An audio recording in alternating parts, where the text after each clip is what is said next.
is a spell I'll never tell. Yeah, I like you, that's for sure.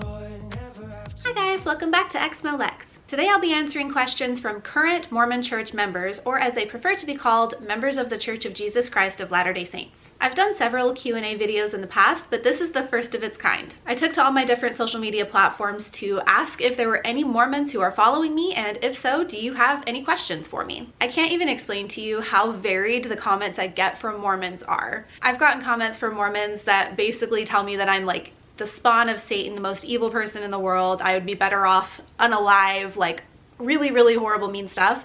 And I've also gotten comments from Mormons that say that they appreciate what I'm doing. So, I mean, it's all over the board. When I decided to do this video, I decided right off the bat that I wasn't going to answer questions that were, you know, really mean-spirited or asked in bad faith. So I'm not going to answer every single question I received, but I went through, found the ones that were asked by Mormons, and I'm going to answer most of those today. I think it's really great if there are current church members who feel comfortable enough to ask me a question, and I want to try to answer those to the best of my ability. We might believe completely different things now, but just a few years ago, I was your average Mormon believing your average Mormon things. I think it's great for Mormons and ex-Mormons to be able to have discussions, to be able to understand each other better, to be able to have empathy for each other. So with that said, I'm going to start answering these questions. If you're a Mormon who's watching this and you have questions as well, go ahead and leave them in the comments and maybe I'll do a part 2. Do you still have any friends that are members, or have you lost all contact? I do still have a few friends that are members, but for the most part, the people that I hang out with the most are either ex-Mormons or never were members. Honestly, the biggest reason for that is simply that I've moved twice since I left the church, so the people that I was friends with, my ward members,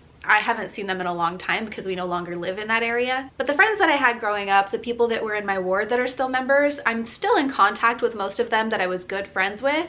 But, you know, I've lived far away from them for close to 10 years at this point. So we keep in contact on social media, you know, we're friends on social media. But, I wouldn't say like we're as close of friends as we used to be. And I don't think that really has anything to do with the fact that I'm not a member and they are. I think it's more the fact that I don't live anywhere near them and I haven't been able to see them in a long time. But if you count family members in this whole like friends equation, almost all of my family members are still Mormon, and I'm on really, really good terms with almost all of them. My mom, for example, is still a member of the church, and she's one of my best friends in the whole world, and I talk to her every day. I think it's absolutely possible for Mormons and ex-Mormons to get along and be friends, because like I said, my mom is a faithful, believing member. I'm the polar opposite, and we get along famously. I honestly think it has a lot to do with just having really good communication with somebody and being willing to hear their side and hear them out and understand where they're coming from and love them no matter what. I'm a current member of the church. I'm debating whether or not to leave, but still consider to be a member. My biggest question I have for you is, how can one become happy after leaving the church? It seems so daunting since we've been told our whole life the key to happiness is the church. What ways do you find happiness outside of the church? I actually got a few questions that were really similar to that one. I can't figure out how to word this question correctly, but what gives you hope/purpose now? I think that's a really good question, and I agree. I had really similar feelings when I was a church member. I felt like we were told our whole lives that the only true joy is found within the gospel of Jesus Christ, aka the Mormon church. And when I first started questioning and when I left the church, I was absolutely terrified that I was never going to have true joy again. It was really sad and really scary to lose my faith in the church for that reason. But I've found since then that my life actually is a lot happier.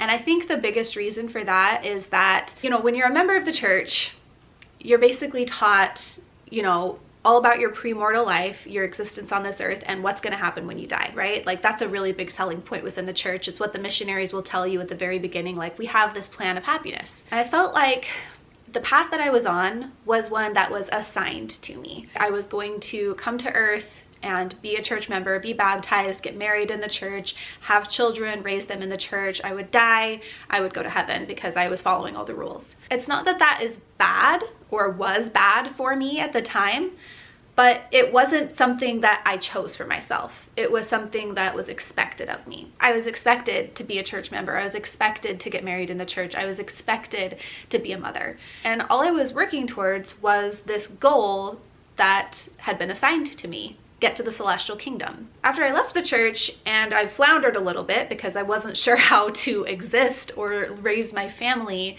without the church in it, I realized that I now had the opportunity to make my own path, to choose my own goals. My purpose in life belonged to me. It was something that I got to decide instead of somebody else assigning me a purpose and a path in life. And honestly, now I think that's really, really beautiful. There are so many things that I want to do and accomplish in this life, and there's so many things that I find joy in. And that can be something really simple. Like, I find joy in a lot of little things. Like, I love plants. I love having a house full of plants. That gives me joy. Those sorts of things, they come and go, but I follow what makes me happy. And I think that that is the most solid purpose in my life, is continuing to find things that make me happy, continuing to do things that bring me joy. I have 4 kids and they bring me more joy than anything in the world, and I've found a lot of purpose in being a mother as well. But someday my kids will grow up and they'll leave my house and they'll start their own lives on their own.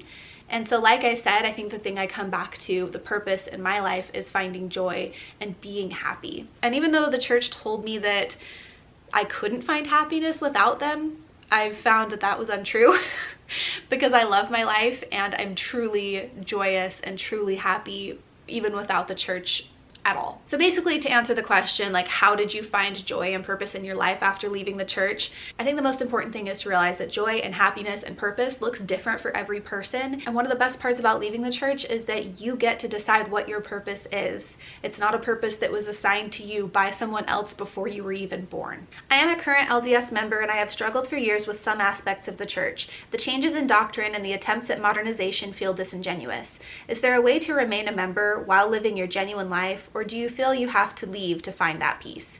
My fear is losing family, friends, and the brotherhood that I have now. I honestly think that that is going to be personal and different for every single person. Like, I don't think there's one right answer that applies to everybody. If you're the type of person that looks at the changes in the church, the modernization, the changes in doctrine and things like that, and you feel that it's disingenuous, remaining a member and finding full peace in that might be more difficult for you. But if you're the type of person that saw those changes and felt like, oh yeah, that makes total sense, like the changes are definitely like changes that God is making for one reason or another, and you feel peace with that, then yeah, you might be okay living your genuine life in the church. I know that there are a lot, like way more than you would think, a lot of members of the church who don't agree with everything that the church does, who don't agree with everything that the prophet says. For me personally, that just simply wouldn't fly. I would not be able to remain a member and not agree with the church. But there are a lot of people who do that and say that they are genuinely happy that way, that they're living their life in a way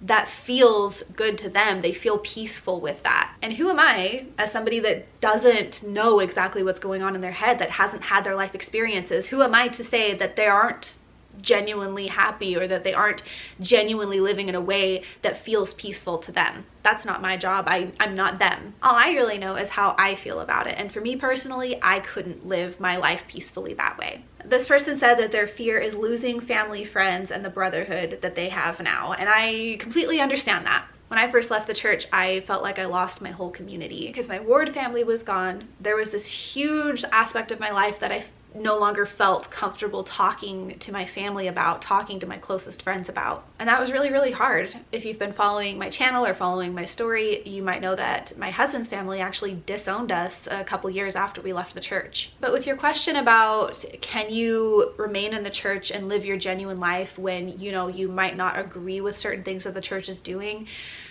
I think that that's a really personal question, and it comes down to how you personally feel about it, because it's going to be different for everyone. So my best advice would be to do your research, think about it, pray about it if that's what you feel comfortable doing. Do a lot of deep digging into how you personally feel and what you personally feel comfortable with, and go from there. And realize that leaving the church is really hard. It might change or damage relationships that you have, but your life might also look a lot better on the other side, and you might be able to live in a way that feels more genuine and peaceful to you. I don't regret leaving the church even one little itty bitty tiny bit, but that's just me personally. A few different people asked what broke my shelf, and I feel like my answer for this question is different than most people's because my shelf came crashing down very, very suddenly. I didn't know a lot about the history of the church apart from that which was taught to me in seminary and Sunday school, and they left out a lot. When I went looking for more information and came across the CES letter, I didn't know like 95% of what was in that letter. And so all of a sudden, I'm finding out just thing after thing after thing that shocked me about the church. And I don't want to go into like every single problem with the doctrine and the history of the church in this video, but I'll say like 2 things that bothered me the most. One would be the history of the Book of Abraham. The fact that we've been actually able to translate the facsimiles and they are not what Joseph Smith said they were. And the fact that the church never told me about all of Joseph Smith's wives and their ages and the relationships between them and the other men that were involved in those relationships. It's not even just the fact that he had as many wives as he did, it's the fact that the church did not educate me about that when it had so many years and so many opportunities in which they could have told me about those things and did not. Would you support your children if they ever decided to join the church? There is absolutely nothing in this life that matters more to me than my kids. So yeah, I'm always gonna love them and support them no matter what. Do you agree with any of the standards or beliefs of the church? The love one another one, I like that one. The church teaches that family is really important. I like that one. If you're going off of standards like, you know, the ones in For the Strength of Youth, probably no. Like standards and like morals and things like that I believe now have a lot more to do with what feels right to you as long as it doesn't hurt other people, and a lot less to do with arbitrary things like showing your shoulders or putting ink in your skin or things like that. If something makes you happy, as long as it doesn't hurt other people, I don't have a problem with it. Technically, I'm an inactive member. Tell me how to resign from the church, please. I'll leave a link in the description to quitmormon.com. It's one of the best ways to go about it if you don't want to have a lot of contact with the church. The way I did it is that I talked to my bishop and told him I wanted to leave the church. He had me write like a short letter of resignation and he sent to church headquarters and we were resigned within the week. But obviously, you know, if you don't know who your bishop is or you don't want to talk to your bishop, that might not be the best route for you. So quitmormon.com is in the description. You resist the gender binary of male and female that the church holds up for people, yet still call something like a dog boy or girl. Why are they any different? I want to answer this question kindly, but I also think that maybe you could have read that question out loud to yourself and been able to answer it for yourself. A dog is not a human. Do you see why I would humanize a human and not a dog? For example, this is my dog. He's a boy. If I were to ask him what his gender identity is, he would have no idea what I was talking about or that I was talking to him or any ability to understand or comprehend that question whatsoever because he's a dog. A human being has complex reasoning, complex language. We have introspection. We have the ability to describe our thoughts and feelings. Basically, what I'm trying to say is that human beings have the complex thought and the complex feelings in order to be able to have a gender identity, whereas a dog does not. And I honestly feel like before asking a question like that, you might try to put other things in the place of that question you asked. So for example, why is it okay to put a dog in a cage, but it's not okay to put a person in a cage? Because a dog is not a human being. I'm trying to answer this question under the assumption that it was asked in good faith, but what I hope you can understand is that by you not being able to just answer this question for yourself, is that it feels a bit like you are dehumanizing people who don't have like a cis binary gender identity, and like you're just comparing them to animals as if you don't see that there's a difference. What do you wish active people kept in mind when they discuss people who've left the church? That's a great question. I think the most important thing to do in this sort of situation when you're talking about people who've left the church is have empathy. Most people who leave the church leave it for a good reason. I think if church members were able to have more empathy for people, if they were able to better put themselves in somebody else's shoes, if they were really able to understand that person's life experiences, understand what that person then, you know, learned about the church, that they would leave too. And I'm not saying that to degrade church members or say that they don't have faith or whatever. And it's also not to say that they don't have empathy, but I think it can be really difficult for church members to understand that somebody might have a good reason for leaving the church. Like, for example, when I was a member, I was very, very faithful, and I would have said there is no good reason to leave the church because the church is true. I think it's possible to believe that the church is true and simultaneously believe that people have good reasons to leave. Ex-Mormons aren't bad people or people who didn't have enough faith or didn't love God enough or didn't believe in Jesus Christ hard enough. I honestly think that most people who leave the church are good people who are trying to do what they believe is right. And when active members talk about people who have left, I think that would be a good thing to keep in mind. We're doing the same thing you are, which is choose the right, do the right thing, be a good person. We're doing that too. We just think that choosing the right and doing the right thing is a different thing. Okay, I've been talking for absolutely way longer than I was planning on, so I'm gonna end it here. But if you're a current member of the church and you would like to ask a question, go ahead and leave it in the comments. If there are enough of them, I'll probably do a part 2 because this was actually really interesting for me, and I think it's a good thought-provoking exercise for both members of the church and ex-members of the church. Let me know what you guys think, but remember to be kind in the comments. Thank you so much to my patrons for supporting the channel. I appreciate you guys so much. Extra special thank you to Craig Call, Doug Davis, Noble Monster Comics, Tans, and the Exmo Candle Co. for supporting at the Demon tier on my Patreon. The biggest of thank yous to today's patron of the day, Carrie and Calvin Black. Carrie and Calvin are patrons at the Excommunicated tier and have been patrons for 33 months. Thank you so much for your support and for your kindness. If you would like to support the channel and the work that goes into it, there are links to do so in the description below, as well as links to all my other social media if you would like to see more content. Thank you so much for being here. Don't forget to subscribe, and I'll see you in the next one.